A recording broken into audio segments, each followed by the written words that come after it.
Témoignage numéro 5, avec quelqu'un que vous avez déjà vu ce matin. Cette personne, c'est Sophie Brouard, cofondatrice de Biome Advanced Diagnostic et directrice de recherche à l'INSERM. Vous connaissez le plateau, vous êtes chez vous. Bonjour. Encore une fois, on parlait d'énergie de l'océan, des vagues ce matin, les éoliennes, le vent, c'est dans l'actu. Vous aussi, vous êtes dans l'actu, vous faites de la xénogreffe. On a appris il y a quelques jours qu'il y avait eu, peut-être nous en dire un mot, mais c'est le journaliste qui parle, la première tentative de xénogreffe d'un cœur de porc vers un homme qui a fonctionné 2 mois. C'est quelque chose que vous suivez, j'imagine, de près? Bah oui, c'est une belle aventure. Moi, j'ai fait ma thèse, bonjour à tous d'abord, j'ai fait ma thèse en xénotransplantation. Donc, c'est quelque chose que je connais un petit peu. C'est vrai, quand j'ai commencé ma thèse, on disait la xénotransplantation, c'est pour demain. Bon, on savait tous que ce ne serait pas le cas, mais en fait, voilà, ouais. on y arrive. Donc oui, non, c'est une belle aventure. Alors c'est un travail énorme qui a été fait donc, sur des cochons qui ont été modifiés, etc. Avec, je crois qu'il y a eu plus de 9 modifications. Voilà, donc évidemment, 2 mois, c'est pas beaucoup, mais à l'échelle de l'immunologie, c'est pas mal. Oui. Et donc, c'est une prouesse. Donc, voilà, il faut continuer. Ça avance. Ouais. Alors, on est là pour parler de votre parcours, parler un petit peu plus loin que vous avez déjà dévoilé une partie tout à l'heure. Vous faites de l'innovation depuis un certain temps, même du temps où ça ne s'appelait pas vraiment de l'innovation. Vous avez eu affaire à l'ANVAR notamment, donc c'était la valorisation à l'époque. Vous pouvez nous en dire un mot? Quand vous avez lancé, en fait, vous étiez peut-être moins bien accompagné qu'aujourd'hui. Et vous vous retrouviez devant des investisseurs sans forcément savoir ce qu'était qu'un BP, un business plan et autres. Oui, alors je raconte un petit peu. Ah oui, s'il vous plaît, oui. D'accord. Donc oui, ma première expérience d'entrepreneuriat, donc je rentrais de postdoctorat, donc c'était en 2002. On avait travaillé en thèse sur une analyse pour analyser le récepteur des lymphocytes T. Et donc on avait déposé un brevet, tout le monde nous poussait un petit peu à aller un petit peu plus loin. Donc avec mon directeur de thèse de l'époque, Jean-Paul Soulilou, on s'est dit on va y aller. Donc effectivement, on avait vu les prix ANVAR. On a l'impression d'être un peu dinosaure maintenant avec l'ANVAR, mais donc c'était ça. On a présenté 2 projets. On a eu le prix de l'émergence et le prix de la création. Et donc on ne savait pas trop ce que c'était en fait. On y avait été parce qu'on s'est dit on a une idée, ça va nous faire de l'argent pour aller plus loin. Sauf que quand on a eu celui de la création, on a eu 2 personnes de l'ANVAR qui sont venues nous voir et qui nous ont dit maintenant vous avez 1 an pour développer votre biotech. Voilà. Chrono. Et donc voilà, jeté dans le grand bain. Et comme je disais tout à l'heure, on était 3 à l'époque. Donc moi j'étais toute jeune, recrutée au CNRS depuis 3 mois. Mon directeur d'unité et de thèse et une jeune postdoctorante qui venait de finir sa thèse depuis 2 mois. Et donc, ni mon directeur de labo ne pouvait y aller, ni moi, puisque j'étais encore stagiaire CNRS. Donc, c'est la postdoc qui avait le choix entre partir à l'étranger, enfin, la jeune postdoc, ouais. Partir à l'étranger ou se lancer dans cette aventure et qui s'est lancée dans cette aventure. Donc, je l'ai accompagnée partout. On est allé partout, voir les investisseurs, Et effectivement, à 2, toutes les 2, oui. Et c'est un monde qu'on a complètement découvert. Voilà. Sur le tas, j'ai envie de dire. Oui, c'est l'expérience qui a fait que vous êtes... Alors, à l'époque, bon, c'est toujours le cas, hein, mais des investisseurs très bienveillants qui voyaient qu'on débarquait un petit peu, que ce n'était pas notre monde. Et puis finalement, malgré tout ça, on a quand même réussi, puisque...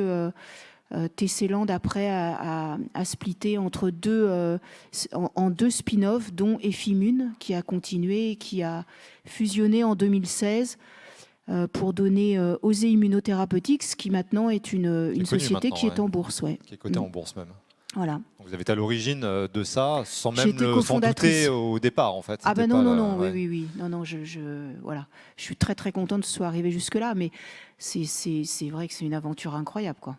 Et du coup, vous avez vous êtes retourné à l'innovation ou à la valorisation? Oui, parce qu'en fait, dans TC-Land, au début, il y avait une partie développement d'anticorps à visée thérapeutique et puis une partie plus diagnostic biomarqueur qu'on n'a pas continué, cette branche-là, et donc qui était pour moi un peu aussi mon domaine de recherche. Donc, j'avais envie de repartir un peu sur cette voie, surtout que c'est vraiment une des 2 mes thématiques de recherche.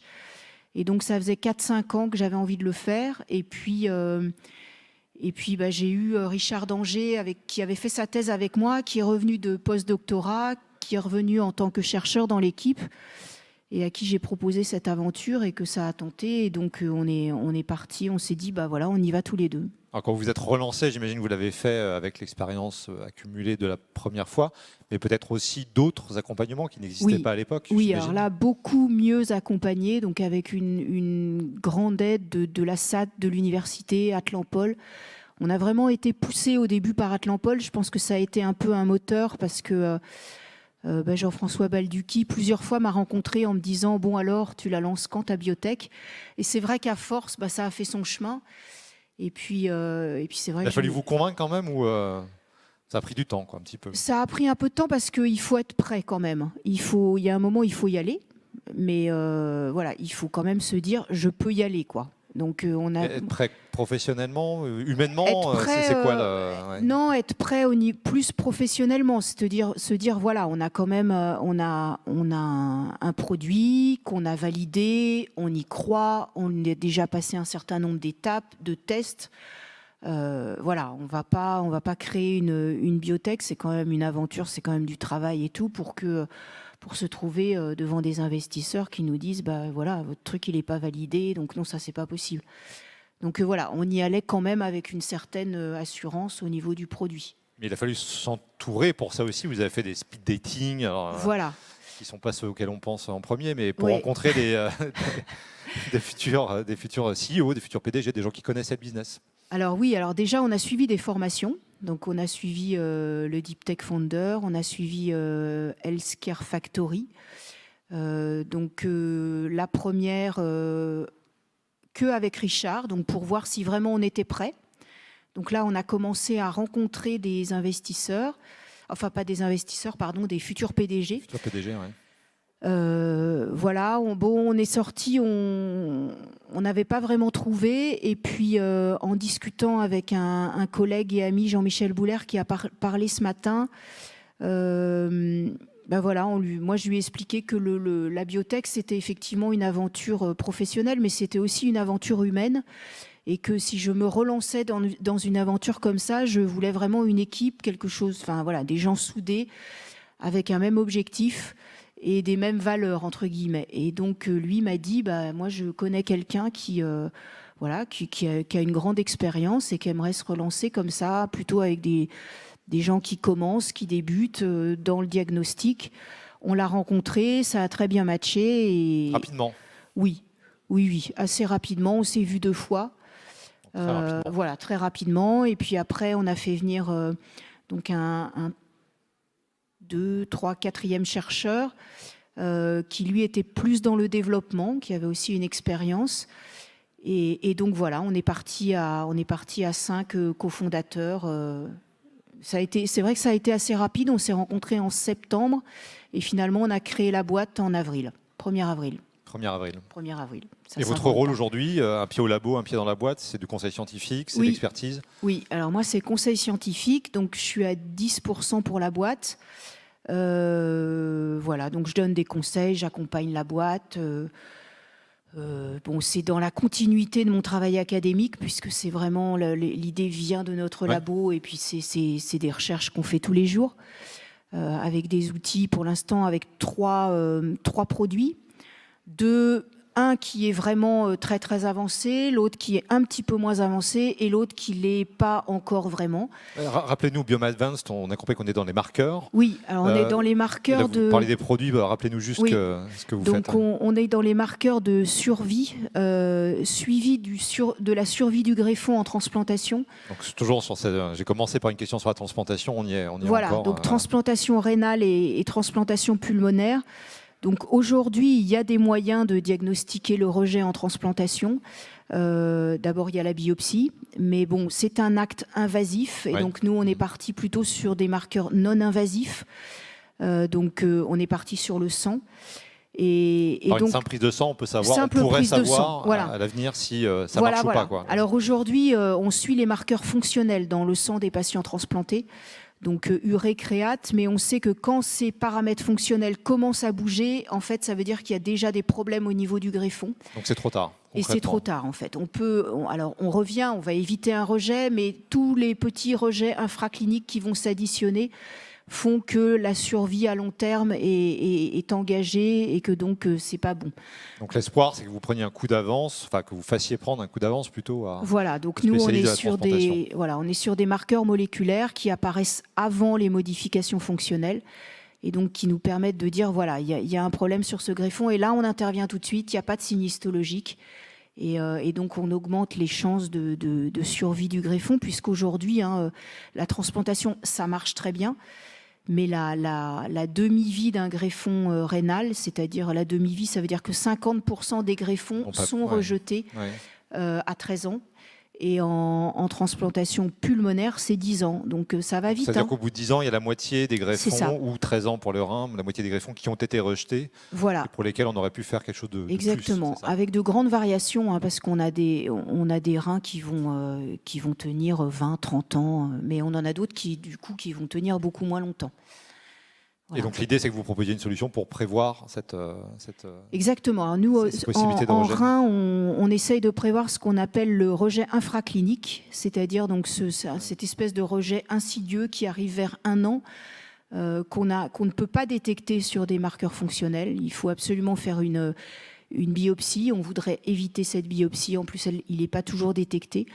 Et puis en transplantation pulmonaire, on est sur le rejet chronique d'allogreffe qu'on appelle le CLAD, qui est donc le rejet du poumon en fait, où là l'enjeu est beaucoup plus fort puisqu'en transplantation rénale, si on perd son rein, on a la possibilité de revenir en dialyse. En transplantation pulmonaire, c'est pas possible. Il n'y a pas d'issue. Voilà. Et puis on a un 3e produit, donc là qui est moins avancé, mais dont l'idée, c'est un biomarqueur compagnon. Donc, c'est dans une maladie inflammatoire chronique de l'intestin, la rectocolite hémorragique, où là, l'idée, c'est de pouvoir voir tout de suite les patients qui vont répondre à un traitement en première ligne ou pas, pour tout de suite les mettre sous un bon traitement, ou sinon leur donner tout de suite un traitement qui est adapté, puisqu'on sait que 50% des patients ne vont pas répondre à ce traitement, mais du coup perdent des chances d'avoir un 2e traitement.